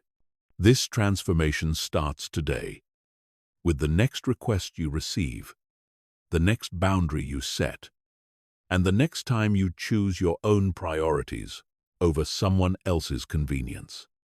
Every time you make this choice, you strengthen your new identity and move closer to the life of respect, influence, and fulfillment that strategic unavailability makes possible. The question isn't whether this transformation is possible, it's whether you're ready to claim it. Everything changes when you stop being constantly available. The only question is, are you ready for everything to change?